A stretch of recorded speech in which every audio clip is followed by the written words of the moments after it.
বাহ, মাংসটার তো খুব সুন্দর ফ্লেভার বেরিয়েছে। আসলে তুমি একদম রান্না করে পাঠিয়ে নিয়ে সত্যি বলছি। চিকেন, তাই তো? যে আগুনের হিট, বাপরে বাপ, মোবাইল পুড়ে যাবে আবার।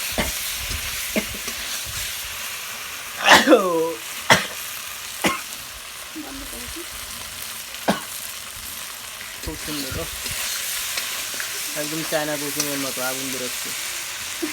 না সত্যি বলছি, চায়না কুকিংয়ের রান্না কি খাওয়া যায় নাকি? এটা কষা খুব সুন্দর খেতে হয়েছে গো, টেস্টি যা হবে না। হ্যাঁ, তুমি কী বলতে চাইলে বলো।